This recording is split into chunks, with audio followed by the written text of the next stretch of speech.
नमस्कार दोस्तों, मैं राहुल सिंह राजावत स्वागत करता हूं आपका मेरे यूट्यूब चैनल पर। दोस्तों, जैसे कि हम एसएससी जीडी मैथ 2024 के प्रीवियस ईयर क्वेश्चन कर रहे हैं, तो आइए स्टार्ट करते हैं पहले क्वेश्चन के साथ।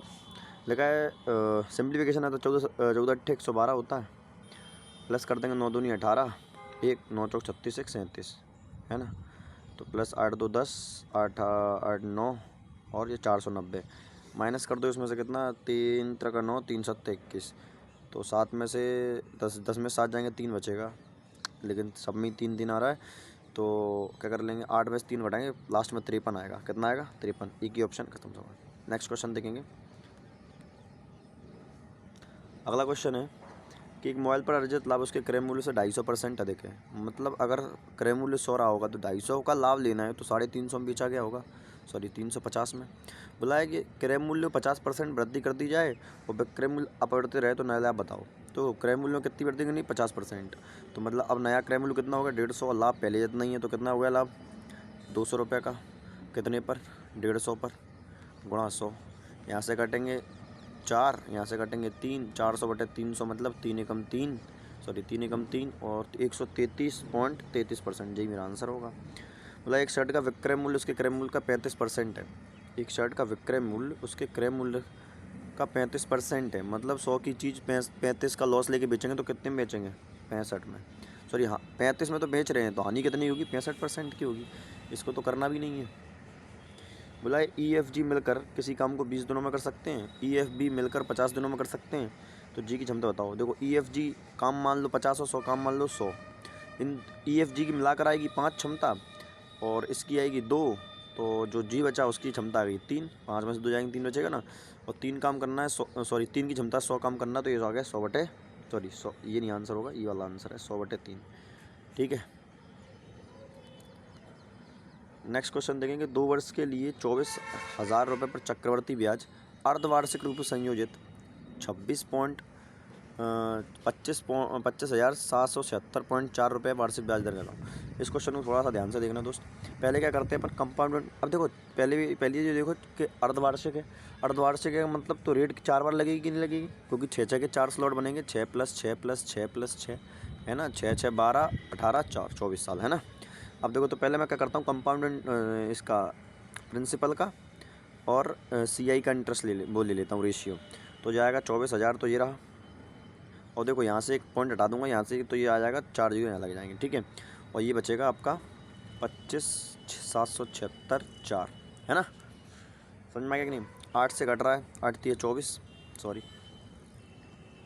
कितनी बार जाएगा, तो 8 3 24, ठीक है। 4 जीरो लगा देंगे, 8 से काटेंगे, 8 3 24, कितना बचेगा 1, 8 दूनी 16, कितना बचेगा 1, 8 दूनी 16, 0 8 8 64।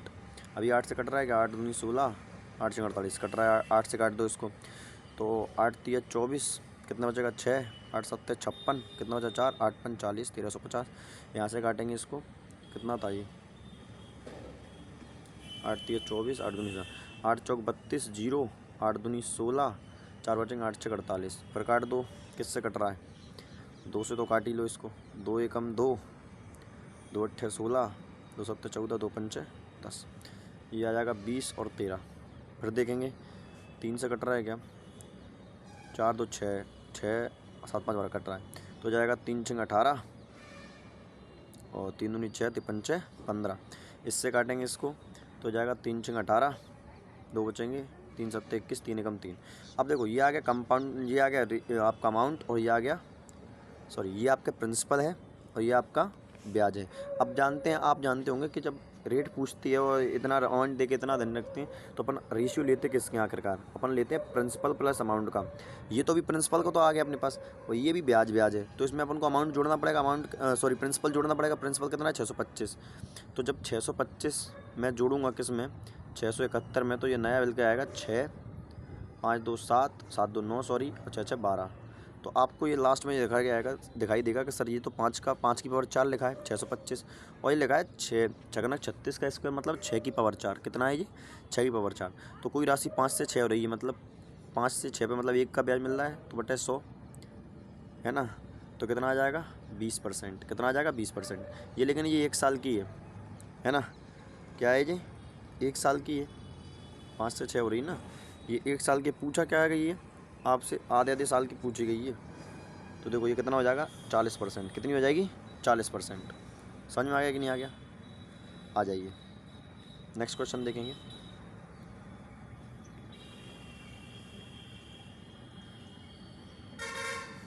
देखा एक आयतकार मेज का परिमाप 70 मीटर है, इसका क्षेत्रफल 300 मीटर है, तो विकर्ण की लंबाई बताओ। अब देखो जो मेज का परिमाप होता है वो होता है 2 इंटू एल प्लस बी, तो 2 से मैं काट दूंगा 70 को, तो यह तो एल प्लस बी बराबर बच जाएगा आपका 35। सही है कि नहीं भाई? और एल इंटू बी बराबर कितना दे रखा है, एल इंटू बी बराबर दे रखा है 300। तो मैं यहाँ से अगर देखो वैसे तो फॉर्मूला लगा सकते हैं अपन ए प्लस बी का होल स्क्वायर बराबर है ना, इस प्रकार से। लेकिन अगर नहीं लगाना तो देखो अंदाजा लगा सकते हैं, 20 और 15 में मेरा सेटिस्फाई कर रहा है कि अगर लेंथ 20 ले लो, ब्रेथ ले लो 15, देखो 20 दूनी 15 से कटेंगे 20 बार, तो ये 300 आ रहा है, और 20 और 15 कितना हो रहा है 35 हो रहा है, तो सेटिस्फाई कर गया मेरा। अब पूछा क्या है, विकर्ण पूछा है। अब देखो विकर्ण के लिए क्या होता है, अंडर रूट के अंदर L square plus B square, तो 20 स्क्वायर कितना होता है 400 प्लस इसका कितना होता है 225, ये आएगा 625। 625 किसका स्क्वायर होता है, स्क्वायर रूट होगा ये 25 का, है ना। आगे देखेंगे, मतलब 4 दूनी 8, 7 बचेंगे, 7 7 14 हो जाएगा। अगला क्वेश्चन देखेंगे, रेंज के पास 91 मीटर 112 मीटर और 49 मीटर लंबाई के 3 लकड़ी के टुकड़े हैं। वह लकड़ी को बराबर भाग तख्तों में काटना चाहता है, तो प्रत्येक तख्ते का अधिकतम संभव लंबाई मतलब SCF। देखो 3 मेरा आंसर नहीं होगा, ये 3 से नहीं कट रहा, 2 मेरा आंसर नहीं होगा, और 19 मेरा नहीं आंसर होगा, 7 मेरा आंसर होगा। ठीक है, तीनों से कटना चाहिए ना SCF, तो तीनों से कटेगा।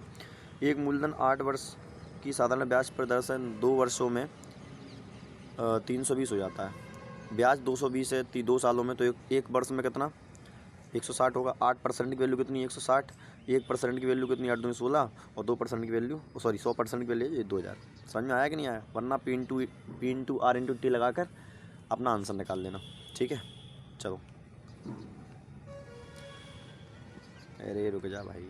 देखो 17 क्रमागत विषम संख्याओं का औसत 17 क्रमागत विषम संख्याएँ हैं, क्या है 17 क्रमागत विषम संख्याएँ हैं। ठीक है, और यदि प्रथम 11 संख्याओं का औसत x है, तो अंतिम 6 संख्याओं का औसत कितना होगा।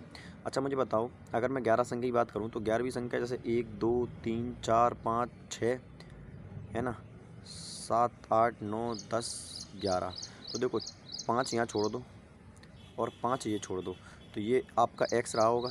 ठीक है कि नहीं? और विषम संख्या है तो 2 2 गैप चलेगा, ये होगा x+2 x+14 नहीं सॉरी x+2 x+4। ठीक है कि नहीं? मतलब 2 2 का गैप चलेगा। कुल मिला के बात ये है ना। ये 11वीं संख्या है, तो ये 11 + 2 13, ये 2 15, 15 2 17। समझ में आ रहा है कि नहीं आ रहा मैं क्या कहना चाह रहा हूँ?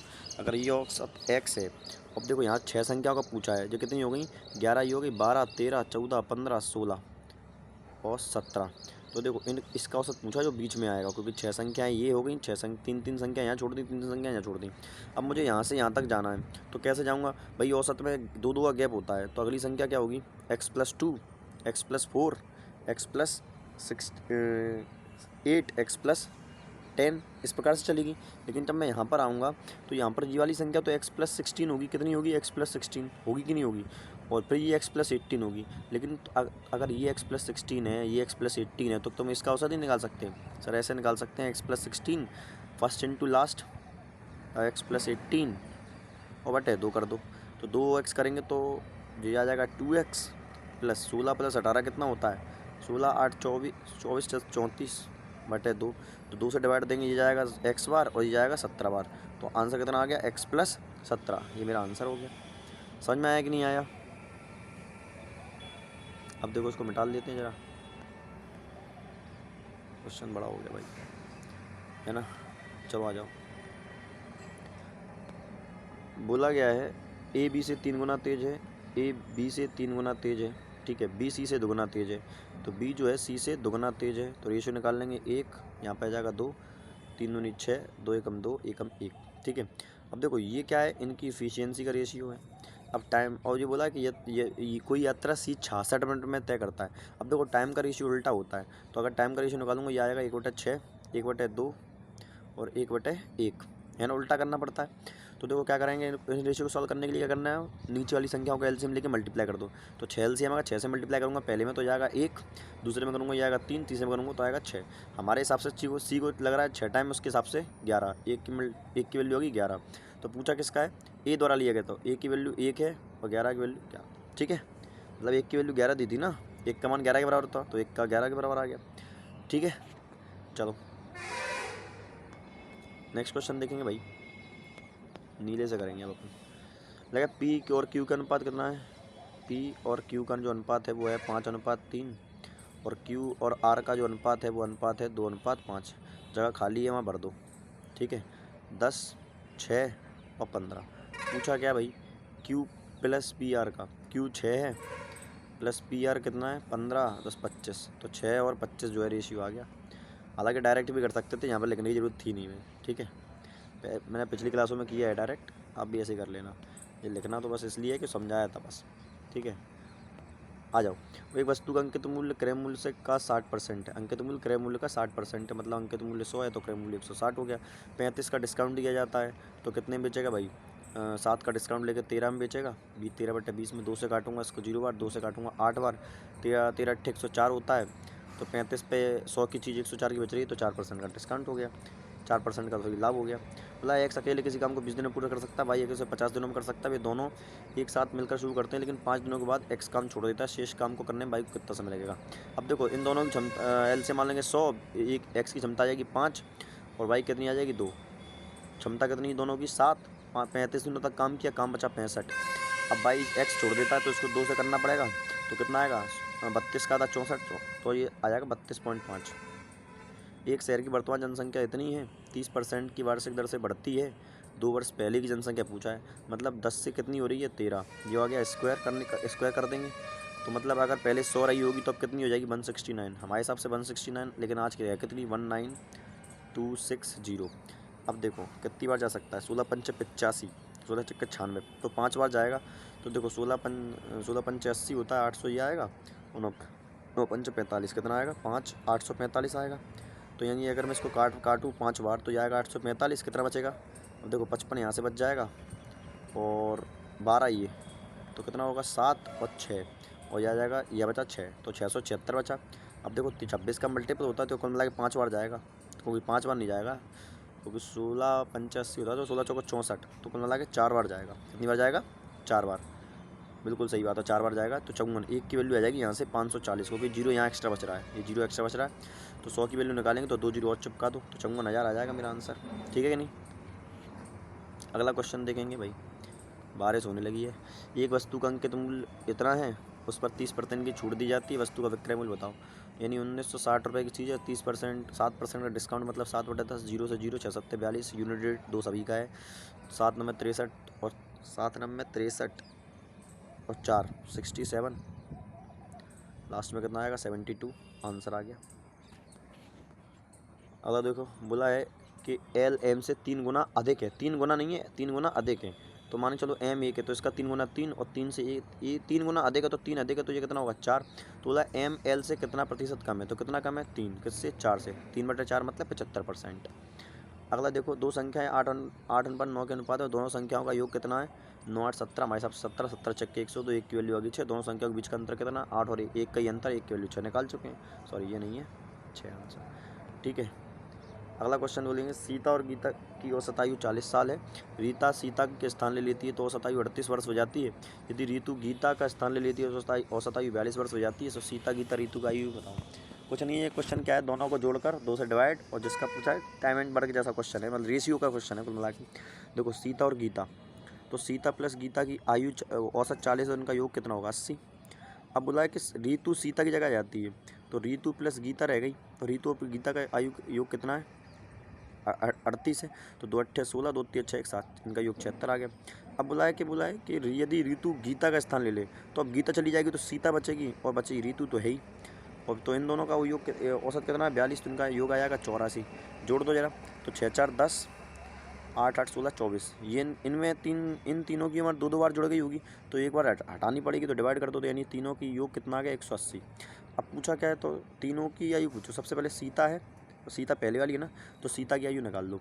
तो देखो सीता की अगर मैं आयु निकालना चाहता हूँ तो रितु प्लस गीता का वैल्यू मुझे माइनस करना पड़ेगा। तो यहाँ आएगा 50 में से 6 और घटाना पड़ेगा, तो आएगा 44।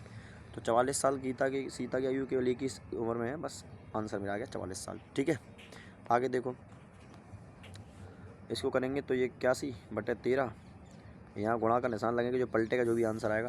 देखो यहाँ से 16 व 16 एकम 16, 16 एकम 11, यहाँ से 49 दूनी 98, पूरा पूरा कट रहा है। तो 11 में से 2 गए 9 बचेंगे, लेकिन पलट जाएगा तो ये बचा 1/9 गुणा यह आ गया 2197/159। अब देखना यार 9 से गया 9 बार। ठीक है, अब देखो अगर मैं 13 का मल्टीप्लाई से कर दूँ 169 से, तो ये एक 13 क्यूब बनेगा, और 13 क्यूब कितना होता है 2197 होता है, तो बिल्कुल पूरा पूरा ये कट जाएगा यहाँ से। तो बस मेरा आंसर आ गया 9। ठीक है दोस्त, तो ये था आज का पेपर। मिलते हैं अगली क्लास में, तब तक के लिए धन्यवाद।